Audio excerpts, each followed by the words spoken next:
Hey everyone, Spider-Man 1991 here, and I like to make videos about comic books. So today, I'm going to be reviewing all the comic books that I read for the week of January 7th, 2015. Let's get started. Let's get started with the only comic that I got from DC this week.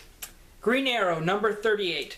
Green Arrow and Green Lantern Hal Jordan team up to save the patients of the Seattle General Hospital when suddenly one of the doctors initiates some change of policy that I'm pretty sure John King is behind, that they were pretty much going to take a bunch of patients off life support in exchange for patients who could have been healed quickly and out of there and stuff. So Oliver and Hal go team up and save the patients at the hospital, which they're successfully able to do.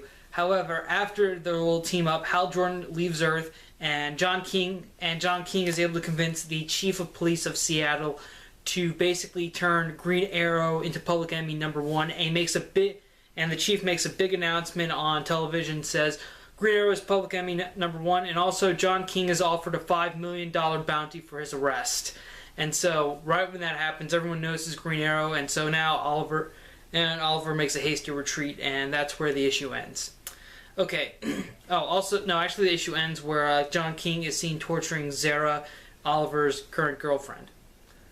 Before Hal leaves Earth, Oliver asks Hal to help him stay and fix the whole situation with John King, but Hal says that he can't because he really can't use his ring on Earth anymore, and says that he has to protect the entire sector and for the entire universe for that matter, because Hal Jordan is technically the leader of the Green Lantern Corps for now. So Hal's kind of leaving Earth Oliver gets in Hal's face about it, saying that he's pretty much forsaking the people of Earth. Says, "Aren't you worried about the people of Earth at all?" And Hal's like, not really. There's a bunch of other people who can protect Earth and stuff." This kind of like the speech that Hal and Barry have with each other. I mean, Hal and Oliver have in this issue. Really reminded me of what happened a couple of issues ago when Bruce Wayne and Lex Luthor came to make a business proposition to Oliver Queen about getting a merger together with their companies and Queen Industries to help better the world, but Oliver didn't want that. He wanted to focus on Seattle, and the same thing's happening here. Oliver kind of wants help to focus on Seattle only, but Hal doesn't want to because he wants to focus on the entire universe because he's a Green Lantern and stuff. So it's very similar to that conversation, and I think we're going to get, and since the team of Arrow is currently in charge of the Green Arrow comic, I think we're going to get a lot more of that attitude from Oliver, that he's only going to focus on Seattle, and that's pretty much all he wants to fix. He really doesn't want to focus on the other world, but really just his city. And it definitely it makes sense because Oliver is definitely the type of hero that is sort of a one city hero type.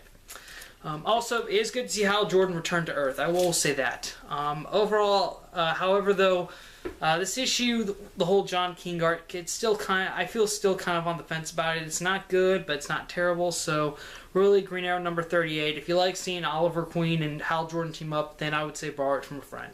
Now, kicking off Marvel, we have a book I haven't reviewed in a while. All New X-Factor number 19. Basically, the issue picks up where the last one left off, which is basically the Harrison Snow's deceased goddaughter's body getting possessed by some demon who feeds off human souls, and X-Factor minus Quicksilver are fighting it along with Sunfire in order to get the girl's body back to Harrison Snow. And during the fight, though, the demon does have some followers who actually have plastic bullets, which cause a lot of damage to Polaris. Also, the demon is able to control most of the members of X-Factor because it's basically a demon of souls. It can control the wills of the souls, but fortunately, one X-Factor member, Danger, is a pure machine. She does not have a soul, so she's basically able to slay the demon and save the girl. And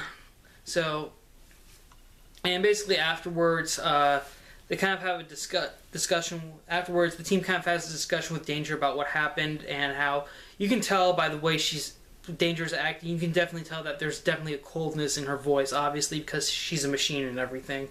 And also, Harrison Snow goes to see his friends, whose daughter he was hired, whose body he was helped to retrieve, and he goes and visits them about the situation. And before he leaves, though, he kills the parents, aka his friends, and that's where the issue ends. Alright, there's only one issue left in this X Factor volume, which is coming out in 2 weeks, I believe. So, but right now, this series doesn't really feel like it's wrapping up anything right now. Maybe next issue we might get into what exactly is going on with Harrison Snow, what's making him a bad guy, what was his real purpose, does he have a real purpose for forming this whole corporate superhero team, which is X Factor. I mean, who knows? There is a lots of action at this issue if you like this sort of thing, but not really much of the trademark humor that I think Peter David's X Factor is known for in this issue. And again, also, most of the monologue in this issue is from Gambit's perspective. Which again, I remember when I reviewed this title, I said that Gambit is probably going to be the focus of Peter David's current this X Factor series. So maybe when it wraps up next issue, we could see Gambit sort of being at front and center for that issue, possibly. But overall, I'll say X Factor. You kind of do need to read the last issue, so I would say get that issue before getting this one. Otherwise, you can just borrow it from a friend. Next comic on the list is Amazing Spider-Man number 12, Continuing Spider-Verse. With the safe zone under attack from the Inheritors and Morlun kidnapping baby Benjamin Parker from the Spider-Girl universe, Spider-Man, our Spider-Man, the main 616 Spider-Man, returns with reinforcements such as Takuya Yamashiro, the Spider-Man of Earth 51778, and he's a Japanese Spider-Man who has his own giant Megazord robot. Not making this up. That is a real thing, and thankfully, thanks to Takuya, they're able to buy some time, and the spiders are able to retreat to another universe and avoid the attack. However, once they get to a new safe zone, Peter gets a message from Jessica Drew, Spider-Woman, that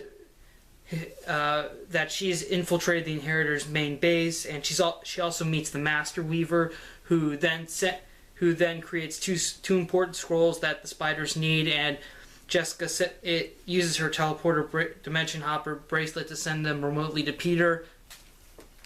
And also Peter discovers that the Inheritors are apparently able to hack their comm devices. So they've been able to listen to them the whole time. Then suddenly more Inheritors show up to attack the spiders again, but fortunately they're able to find another. Silk alerts them to another reality where she's currently safe on, but it's a reality filled with a bunch of radioactive air. So the spiders head to the Earth where Silk is. Silk is able to lead them to, pretty much left them some messages out for a weapon that leads them to Ezekiel's bunker in that Earth. And apparently, and fortunately enough, there's clean air in there, so Silk's able to survive, and all the spiders are able to get there without any problems breathing. But when they get there, though, they discover that Silk tells them that the spider totem of this reality is still safe, and that spider totem is not Peter Parker. It is a character that that I think is going to surprise a lot of people.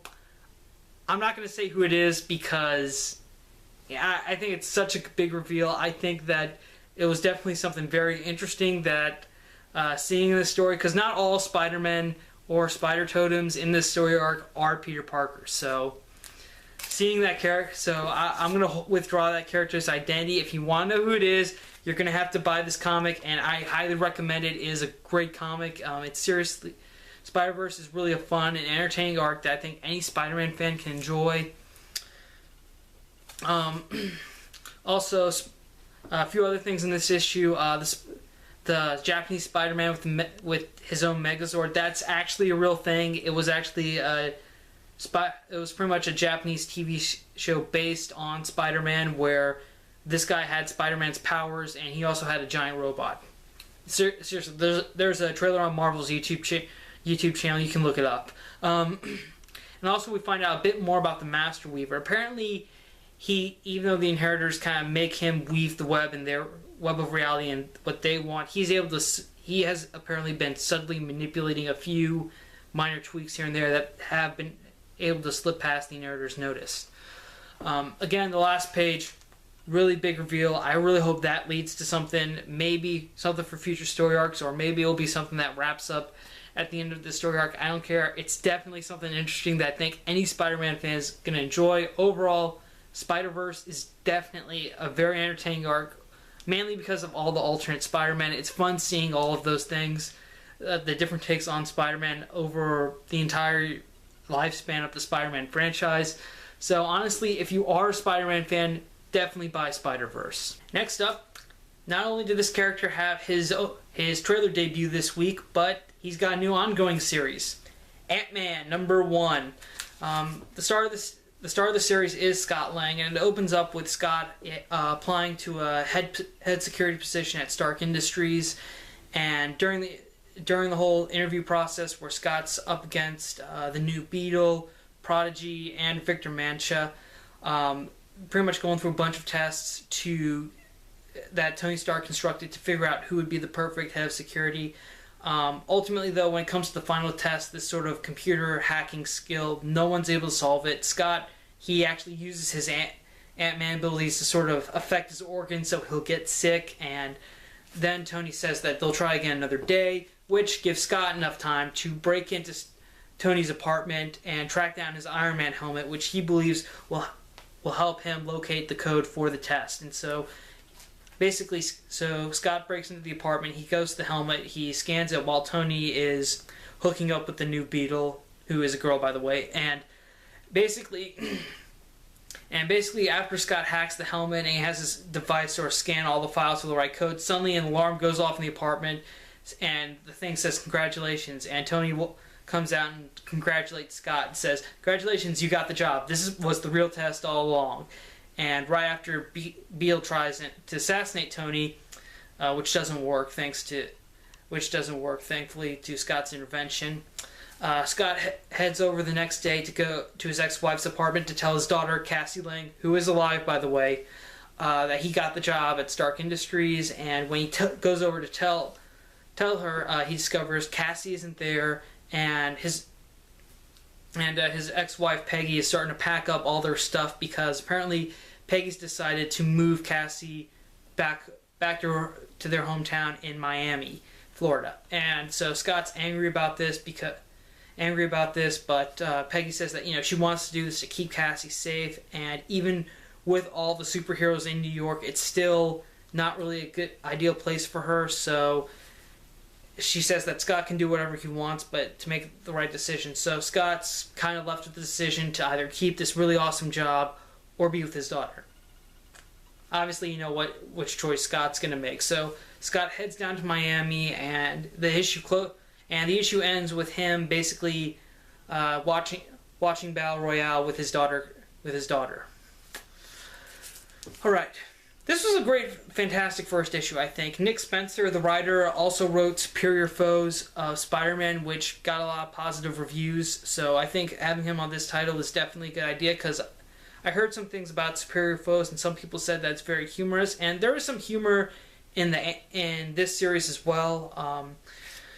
Scott, and also Spencer does a good job writing Scott Lang's character, who isn't really a superhero who happens to be a dad, more of a father who happens to be a superhero. That, ultimately, even though Scott can shrink and control ants, his main priority is his daughter Cassie. And interesting enough, though, if you don't know how Cassie came back to life, basically what happened, this happened in the last issue of Avengers World. I found this out yesterday. Apparently, Doctor Doom drained part of the Scarlet Witch's power so that he could bring Cassie Lang back to life as sort of a redemption for him, because he was temporarily turned into a hero due to the stuff in Axis. And Avengers World ended with Cassie coming back to see her dad, and now she's alive in the Ant-Man series, which I think is great. Cassie Lang is definitely a big part of her dad's character. As much as I really think that was probably a good idea, because the book really couldn't have worked without Cassie. I mean, yeah, Scott did lose his daughter, and that did affect him, but I think having her around alive is definitely going to help make the book a little more enjoyable. Will she return to being Stature? I kind of doubt that. Not just because of her mom, but I also think Scott as well, because the day Scott came back to life was the day that Cassie died as well. So I I'm pretty sure Scott's going to be just as apprehensive as his ex-wife about letting Cassidy return to the life of a superhero. So yeah, overall, I think if you are interested in Ant-Man, if you saw the trailer and you want to know more about Ant-Man and Scott Lang, definitely start picking up this series. Legendary Star-Lord number 7. Kitty Pryde and Lockheed, after crashing their Quinjet on an asteroid, are found by Star-Lord's ship Lydia, and they're able to track down Peter Quill's location using the Kitty phone that he carries around to communicate with Kitty Pryde when she's on Earth. Basically, they're able to locate Peter's location at his father's flying fortress, and Kitty basically uses the ship to move her at high velocity, then phases herself to go into the fortress with no problem at all, and she finds Peter, gets him away from his dad, and they successfully return to the ship where after gunning it and getting away from the fortress, they share probably their first real kiss with one another. However, that's not the end of the issue. The last part of the issue shows Jason and his flunkies heading to getting the final piece that he needs for his plan, and that piece is Thane, the inhuman son of Thanos. And that's where the issue ends. Okay. Obviously, this issue was a lead-in for the Black Vortex story arc, because the Black Vortex is the device that Jason currently has, and he has something big planned for it, because he's not just going to use that device, which apparently can show you your largest cosmic potential, but he's also going to involve Thanos' inhuman son, Thane, who his inhuman power is apparently a touch of death and a touch of life, so to speak. That's how it's been described. And so obviously some big stuff is going to be happening involving Star-Lord's dad. Most of the issue, though, other than the parts where Kitty's getting ready to rescue Peter, it's pretty much just Peter arguing with his dad, which is a tad humorous at times. But honestly, one of the best parts about this issue, I think, is knowing that Kitty and Peter are finally together, actually together, not just communicating via holograms, but they are actually together in real life and share their first kiss together, which is very nice. So honestly, I'll say if you've been reading this title since the beginning and you also plan on getting Black Vortex, then I would say buy it. Otherwise, you can just borrow it from a friend or skip it.